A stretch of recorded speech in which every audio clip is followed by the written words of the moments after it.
시편 22편 1절에서 12절까지 내용을 참고로 보시기를 바랍니다. 오늘 그 두 가지를 함께 동영해서 여러분에게 말씀을 전하고 싶습니다. 다윗은 하나님을 잘 섬겼습니다. 말씀대로 사느라고 누더니 그는 노력하고 애썼습니다. 그러나 잠깐 실수로 인하여 잘못을 저질러서 결국은 왕궁에서 쫓겨나는 그런 신세가 되었습니다. 그것도 다른 아닌 아들이 쿠데타를 일으켜서 널리 도망가는 아디가 되어버렸습니다. 이런 상황을 낱낱이 주변에 많은 사람이 그를 보면서 조롱하고 멸시했습니다. 이럴 때에 그는 하나님을 널리 떠나 계신 것 같이 그런 것을 느낄 수도 있을 것입니다. 나는 때로는 하나님께 내가 돌인다던 것은 아닌가 하는 불안과 근심 중에 낮에도 밤에도 다윗은 두루전혀 하나님께 눈물로 기도한 사연을 볼 수 있습니다. 그랬더니 하나님께서 마침내 그의 수치를 당하지 않게 하시고 희락과 기쁨의 날을 주셨더라. 시편 22편 전장을 읽어보십시오. 결국 그는 하나님을 의지하고 의리하는 길밖에 없다고 그는 고백합니다. 시편 22편 그 내용입니다. 여기서 의지하고 의리한다는 말은 원문에 보시는 하나님을 신뢰한다, 하나님을 의지한다, 그에게 피난간다 라는 말입니다.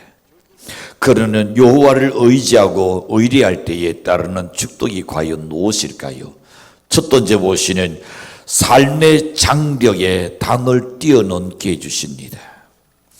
시편 오늘 본문의 18편 29절에 내가 주를 의리하고 적군에 달리며 내 하나님을 의지하고 단을 띄어넣나이다 그랬습니다. 우리는 개인적으로나 국가적으로 여러 가지 삶의 장벽에 봉착해 있습니다. 앞뒤를 바라봐도 어느 면으로 보든 간에 때로는 신앙이 없고 안단한 상황을 만났다 해도 과언이 아닐 겁니다. 이제 대한민국에 100만 명이 넘는 실업자가 생겨났습니다. 이니 그것은 벌써 2년 전부터죠. 수없이 많은 중소기업이 도산하고 있습니다. 부도의 소식을 듣는 이 시대에 우리는 어려움에 직면해 있을 수밖에 없는 겁니다. 모든 물가는 고공을 향하여 계속 오르고 있습니다. 어제 신문인가 잠시 보니 글 났더라고요. 모든 것은 다 오르는데 내 월급나는 오르지 않는다. 누군가가 그렇게 썼더라고요. 여러분, 도덕 불감증과 윤리의 실종입니다. 범죄가 흉폭해져 가고 있습니다. 지금 대한민국의 청소년들을 향하여 마약이 얼마나 터져가고 있는 줄 아십니까? 피자 한 탄 값에 마약을 하나를 살 수 있다고 합니다. 그러니 청소년들이 쉽게 마약에 지금 젖하고 있다는 것 무서운 겁니다. 한번 마약에 손을 대면 끊을 수가 없게끔 만들어져 있습니다. 인생을 완전히 망가뜨려버리고 날 겁니다. 그런데 성경에서는 여호와를 의지하고 장벽에 단을 띄어넣으라고 이야기합니다. 어떤 시련과 역경과 어려움이 있달지라도 그것을 띄어넣을 것을 하나님은 우리에게 간구합니다. 사방이 둘러싸인 상황에서는 대부분 단과 장벽 밖에 다른 상황이 잘 보이지 않죠. 그 사건답게 있는 더 좋은 세상은 전혀 보이지 않을 겁니다. 그래서 사람들은 절망 속에 단식하고 마침내 그 자리에 주저앉아 버릴 수밖에 없을 겁니다. 서양에서 전해되는 오는 그 재미나는 이야기가 있습니다. 어느 날 나귀들이 자기들이 사용하는 무기들을 경례한다는 광고가 나붙었습니다. 그때 많은 사람들이 놀려왔습니다. 혹시 나귀들이 사용하는 것을 내가 돈을 주고 산다면 신통한 신이 그 속에 있지 않을까? 무슨 일이든지 잘 될 것 같은 그런 생각이 들어서 사람들은 많이 놓였습니다. 여러 가지 나귀들이 사용하던 물건들이 다 전시해 놓았는데 어느 곳에 가니까 크게 텐날이 붙어 있었습니다. 그래서 그 내용이 무언가 하고 자세히 들여다보니 이렇게 써놨습니다. 이것은 절대 탈 수 없음. 그렇게 기록되어 있습니다. 아니 도대체 그 무기는 무엇이기에 이거는 절대 탈 수 없느냐고 했더니 그 무기는 낙신과 절망의 무기였습니다. 낙신과 절망의 무기는 절대 탈 수 없다는 겁니다. 다른 모든 것은 다 탈지나는 낙신과 근심과 절망은 안 탄다는 겁니다. 왜 그럴까요? 나귀는 선량합니다. 이것만 가지는 성공하고 출세한 사람도 하루아침에 넘어뜨릴 수 있다. 신앙이 자기 나름대로 좋다고 생각하고 내가 가장 헌신적인 사람이라고 생각하고 그런 사람도 하루아침에 망가뜨릴 수 있는 것이 바로 이 낙심과 근심과 절망이라는 무기라는 겁니다.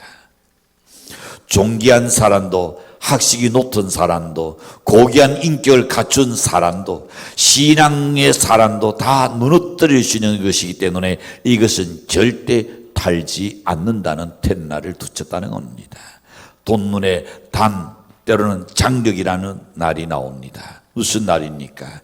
내게 눈에 보이는 장력은 볼 줄 아는데 하나님의 능력을 달아보는 영의 눈이 어두워진 그것을 말하고 있습니다. 연나 때 지금 장력이 있습니다. 그건 보입니다. 내가 이렇게 어려워서 뛰어넘을 수 없고 학생들에게는 이 학문이 어려워서 포기해버리고 뛰어넘을 생각하지 않습니다. 또 나름대로 직장인들은 자기의 직장에서 이 과정이 너무 힘들고 어렵고 사람들에게 이런저런 여러 구설수도 싫고 그래서 에이 모르겠다 포기해버리자 뛰어넘을 생각을 하지 않아요. 여러분 그것이 누가 나귀가 우리에게 계속 속삭이고 있었다 그랬습니다. 나귀는 이 땅에 살아가는 모든 인간들을 넘어뜨리기 위해서 온갖 수단과 당도들 다 동원합니다. 어떤 사람에게는 진력이라는 장력을 줄 것이고 어떤 사람은 높은 자리에서 낮은 자리로 낮추어 넘어지게 하는 그런 일도 있을 것입니다. 어떤 사람은 물질로서 어떤 사람은 이성의 장력이 너무 높이 쌓여서 넘어가지 못하게 만들 때도 있을 겁니다. 사람들은 저마다 나에게 넘어가기 쉬운 약점들을 다 지니고 있습니다. 완벽한 사람은 없습니다. 그래서 어느 가요의 가사에도 보면 미완성된 인간을 이야기하고 있습니다. 그렇습니다. 인간은 타락한 이후로부터 완성한 인간은 없습니다. 자, 나귀는 그것을 가지고 넘어뜨리기 위해서 높은 장력으로 단을 연합해 쌓아놓을 겁니다. 그래서 하나님의 날씬에서 힘을 얻고 그래야만이 장력을 뛰어넘을 수 있다는 것 연리되시기를 축복합니다. 이사야 40장 31절 보면 이렇게 날씬합니다. 우리 함께 읽겠습니다.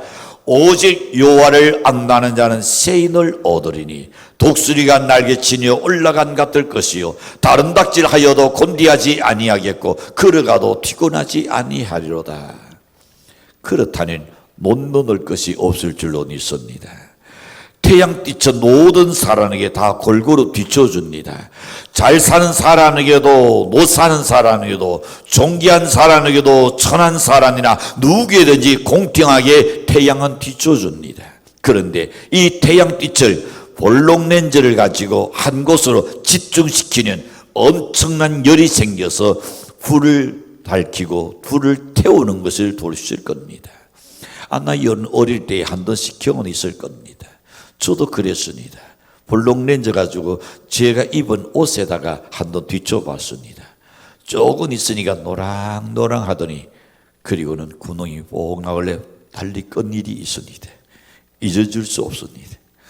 누구에나 다 똑같이 태양빛을 비춰주진 않은 니든의 볼록 렌즈를 집중시키는 성령의 불과 같은 역사가 연속에 일어날 줄로 믿습니다. 어떤 장벽이라도 뛰어넘을 수 있는 하나님께서 여러분에게 새 힘을 주실 줄로 믿습니다. 독수리가 날개치니 올라간 같을 것이요 다른 닭질하여도 곤디하지 아니하고 걸어가도 피곤하지 않는 늘 우리 속에 그런 강한 힘을 하나님이 주신다 했습니다. 그래서 다윗은 견디기 어려운 시련 속에서 잘 견뎌냈습니다.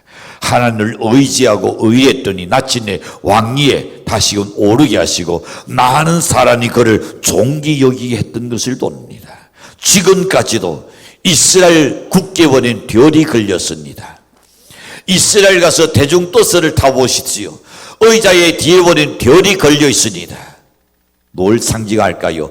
다윗의 별이라 그랬습니다.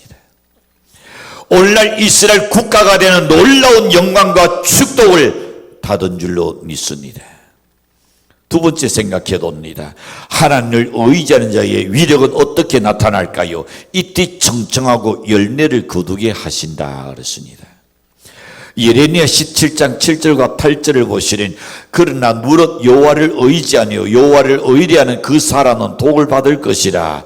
그는 물가에 신겨진 나무가 그 뿌리를 강변에 뻗치고 물가에 신기운 나무가 그 뿌리가 어디에 돌짝밭이 아니라 강변에 뻗치고 있습니다.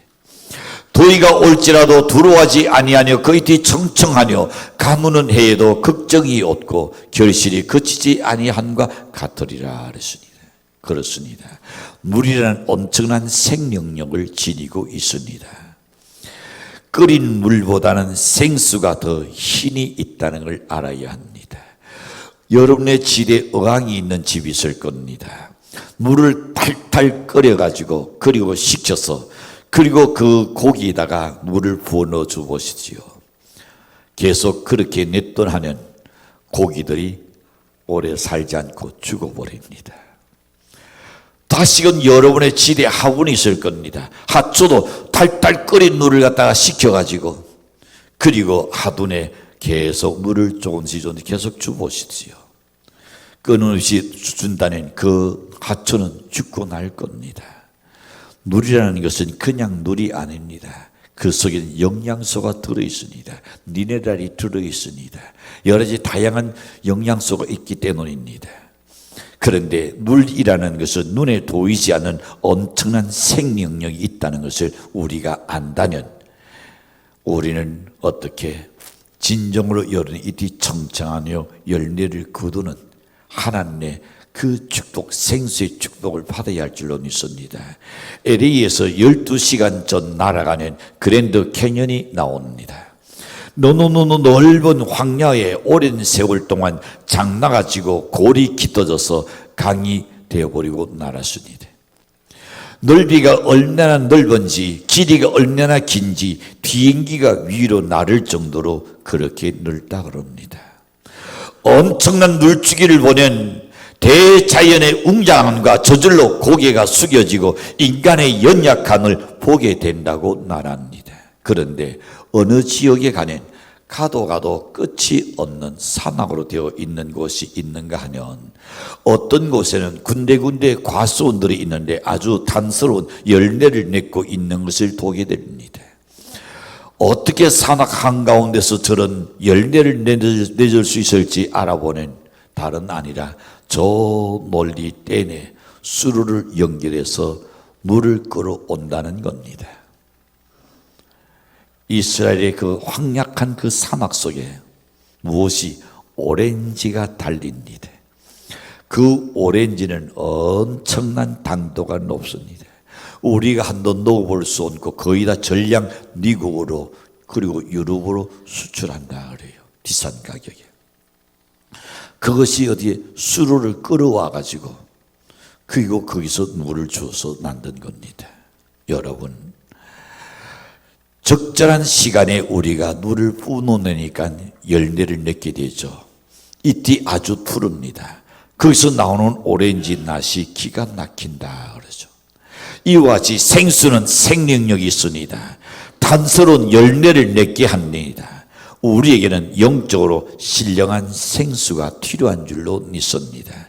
예레미야 17장 13절에 보시면 이렇게 날순합니다. 이스라엘의 소망이신 여호와여, 누러 주를 돌리는 자는 다 어떻게? 수치를 당할 것이라. 누러 여호와를 떠나는 자는 흙에 기록이 되오리니 이는 생수의 근원이신 하나님을 돌이시니라. 하나님을 떠나는 여러분, 자유로운 것 같지는 아니요. 그것은 우리에게 사망을 제초한다 그랬습니다.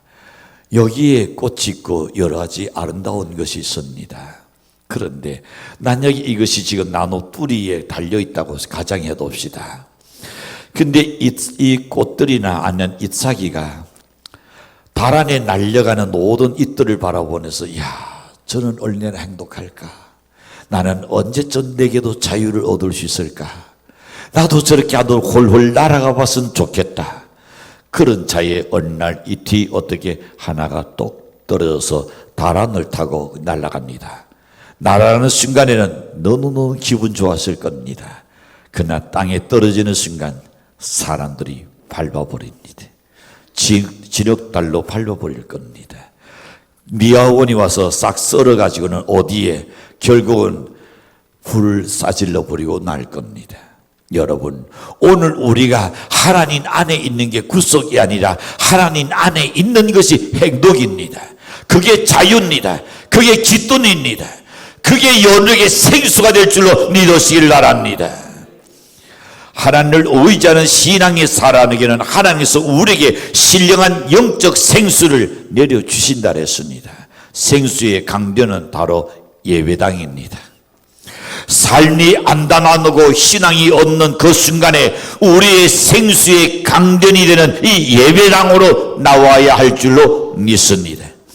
그래서 가물고 내 나라 내 영혼을 신령한 생수로 다시금 촉촉히 적셔야 할 줄로 확신합니다. 이집트에는 3000년 된 미라가 박물관에 있습니다. 그런데 그 미라를 발견했을 때에 그 사람 손에 무엇이 들려있냐면 몇 알의 미랄이 있었습니다. 역사가 3000년 됐는데 이 사람들이 호기심이 있어서 그 미랄을 땅에다가 묻었습니다. 그리고 계속 물을 주기 시작했습니다. 놀라운 것은 3000년이 지났는데도 물을 주었더니 생명이 되살아난 것을 확인했었습니다. 세계 톱 뉴스에 나왔죠.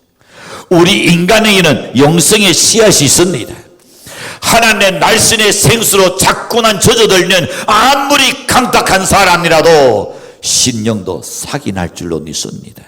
그래서 성경은 이렇게 날씬합니다. 니더는 어디서 난다? 네, 니더는 드러내서 난다 그랬습니다. 계속 날씬을 듣고 드러내 자연적 사기 나서 자라게 되고 열매 맺게 되어 있습니다. 새로 나온 가족들이 새가족 훈련을 받고 열심히 나오는 것을 보면 너무나 참 기뻐요. 우리 영혼이 생수의 강가인 성전에 신앙의 뿌리를 깊이 내리는 전전삭이 나고 자라게끔 되어 있습니다. 나침에 전전 자라가서 잎이 푸르고 단스러운 열매를 맺게 되지요.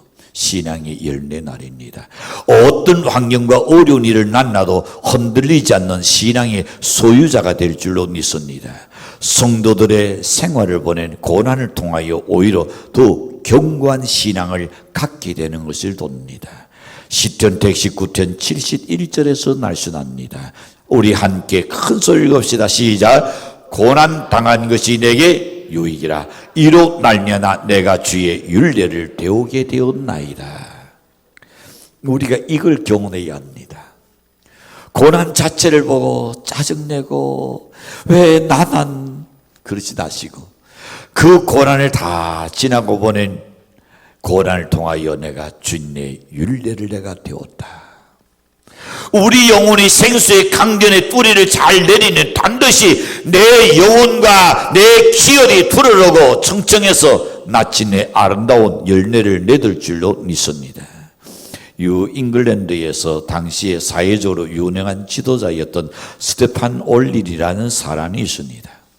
그는 아무리 신이 들어도 날씬의 은혜 가운데 살아가는 신실한 신자였습니다. 그런데 가슴 한 구석에 절망적인 생각이 자꾸만 들기 시작합니다. 오랜 기간 동안 하나님의 응답이 없는 것 같고 이제는 끝이구나 하는 생각이 그에게 끝없이 타고들기 시작했습니다. 그날 어느 날입니다. 잠깐 잠이 들었다가 꿈을 꾸게 됩니다. 자기 손에 정을과 또 한 손에는 낭치를 들고 큰 다이를 깨뜨리기 시작합니다.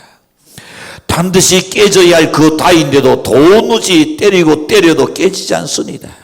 아무리 두들겨도 꼼짝도 하지 않고 아예 때린 흔적조차 보이지 않았습니다.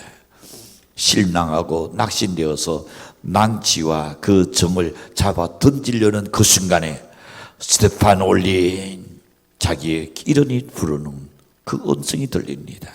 얼른 돌아보니까 주님이 날씬하고 있었습니다.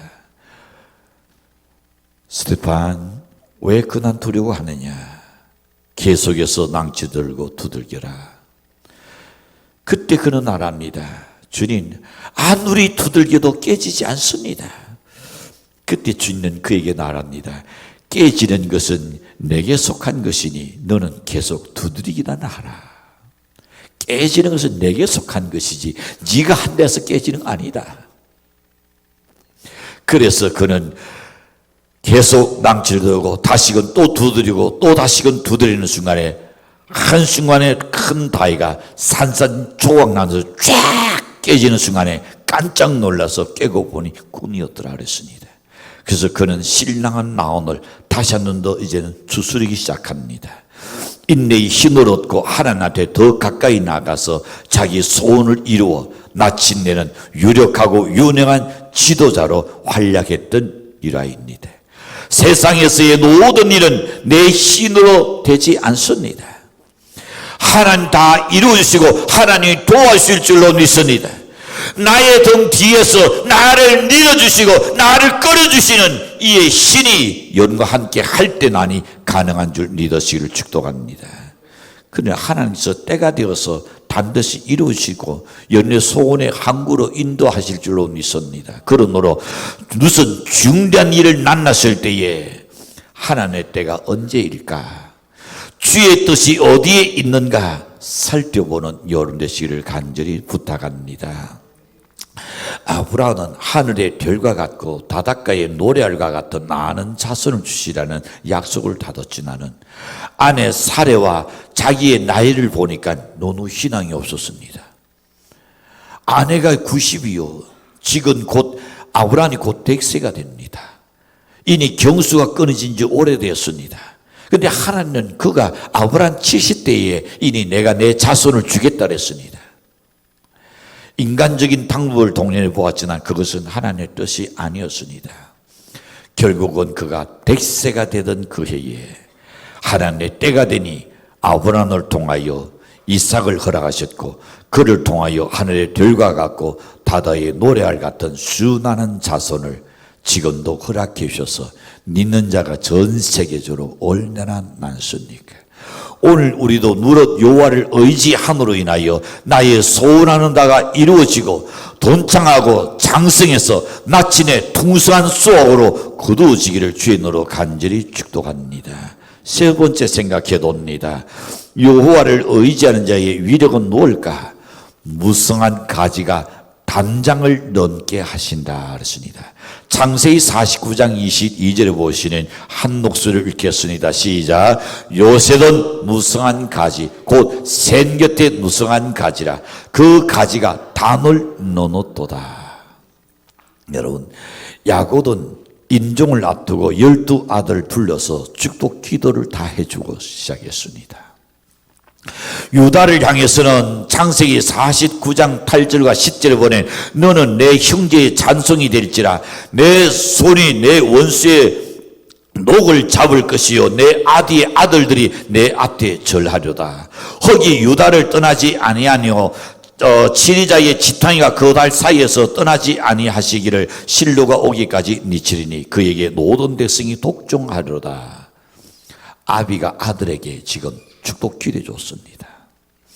스불론에게는 창세기 49장 13절에서 이렇게 말씀합니다. 스불론은 해변에 거주하리니 그곳은 대내는 해변이라 그의 경계가 시돈까지니라.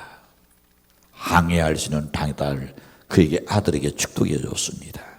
납달리기는 49장 21절에 보시는 납달리는 노인 안사스니라. 아름다운 소리를 달하는도다.